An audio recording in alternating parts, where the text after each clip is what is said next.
Ray, welcome back. You've been here once before, right? Yeah, wait, you brought us some points last time. You told me to like look at them, so I looked at them and now I have Sure. like responses. Sure.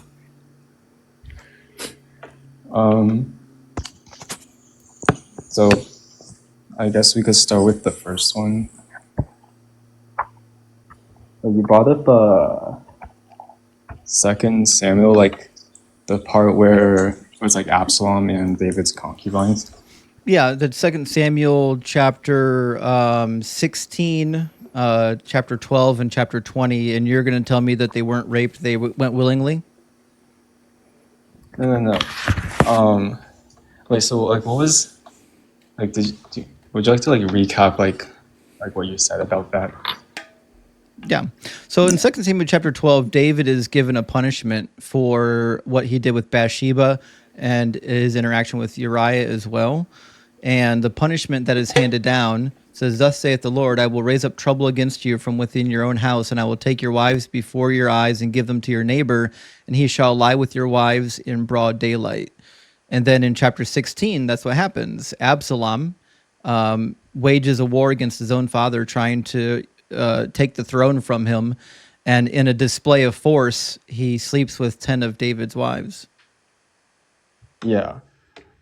So like the explanation I found with like for this specific passage was that so Absalom's act of taking David's concubines was a political power move, which symbolized his takeover of the throne.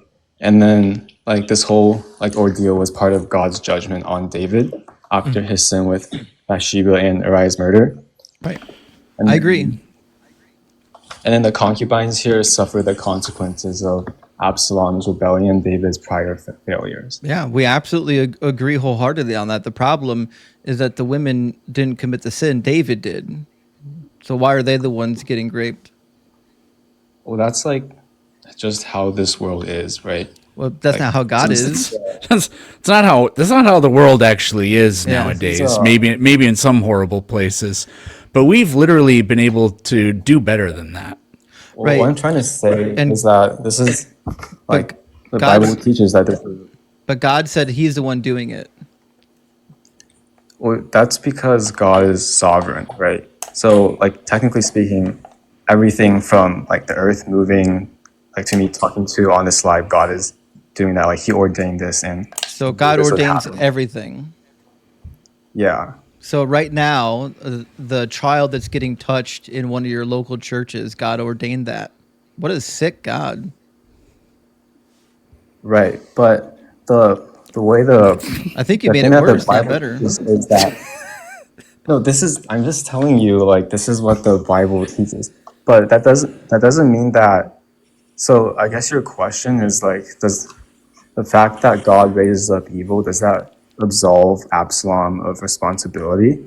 And like the answer to that would be no, because we're not talking about Absalom. We're talking about God's responsibility. I don't care what Absalom did. Absalom's not God. I'm not here to judge Absalom. He's an asshole. No one likes him. Right. Yeah, but why would you pick whoever you think is the worst person in the world today? Would you do to 10 innocent people as punishment against the worst person in the world today, like what we see in the Bible? I can scarcely think of anybody who calls themselves a human being that would do that kind of thing. Is this like a problem with like whether or not God is just? I think it is. Yeah. Do you think it's just to have women punished for crimes they never committed? Well, I wouldn't think it's just to punish them for crimes they never committed. Sure. So why would it be just if God did it? Well, God's justice isn't about making sure no one suffers. Right? I never said anything about that. I'm saying He's intentionally causing somebody to suffer for somebody else's sin. That's not justice. Well, God's justice was satisfied here because David was punished. And so were the women, but they didn't sin. Well, just because you didn't sin doesn't mean you won't get punished, though. But the 'Cause- punishment was for what David did. They were punished for David's sin. Well, David was also punished for David's sin. I don't care. So were the women, and they didn't do the sin. Ray, Yeah. I remember the conversation we had last time, and it ended with me pleading with you to just be honest. Stop.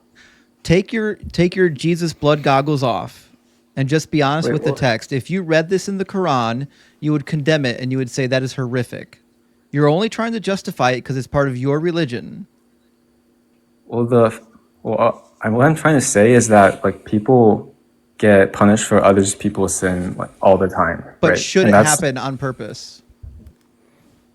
Should it happen? Like in an ideal world, no, right? Okay. But Does this God is- control the parameters of the world? Yes. Okay. Does God have control over how David gets punished? Yeah. Okay. Could God have punished David without having the wives graped? Yes. Cool. So then having the wives graped was unnecessary. God's a barbarian. Maybe, but this is like saying like, why didn't God just create the world like No, instead it's of having not even close to the same thing. We're literally only talking about this one moment in history. I'm asking you, why did God consciously make a decision to harm somebody for somebody else's sin?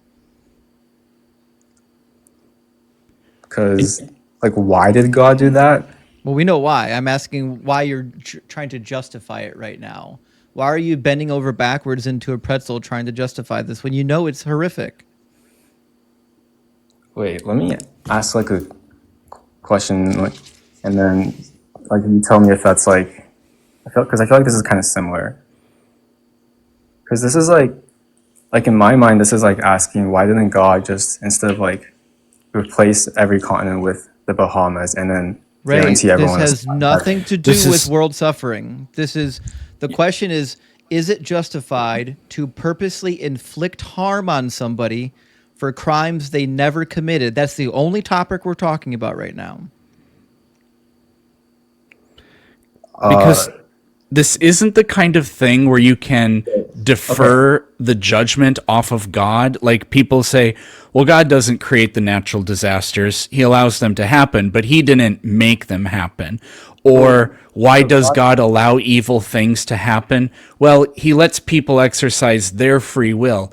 This is completely different because this is on God. He's the one. I can't believe I just said on God. This, but he's the one. God is the one doing this. So there's no deflecting in this case. wait, I believe God is the one like making natural disasters happen. Okay, well, I'm just saying you can't is God, right? deflect it. So we don't. Let's stay on topic. But why is God the one doing this?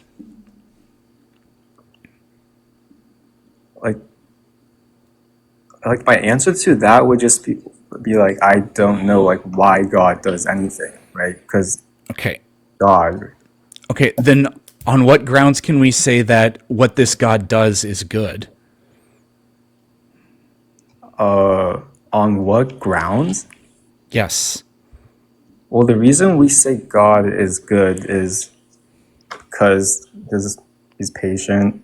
Because He's not. wait, That's very untrue. He's quite capricious, actually. Very much so, yeah. okay. The reason we say God is good is, I mean, my first thought would be because he said. So, would an evil God say that he's evil or good? Let me find it real quick. Would an evil God? I mean, if he's trying to trick, if there was an evil God and he's like trying to trick you, then he would say he's good, right? But if he's Exactly.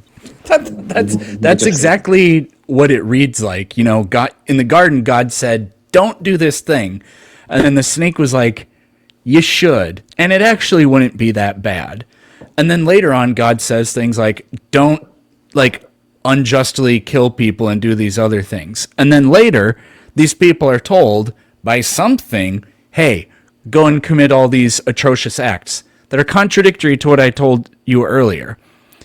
Now, to me, makes way more sense. I don't believe in either thing, but it would make way more sense that every time that happens, it's actually the bad guy doing the talking. Right. Or maybe God just is the bad guy.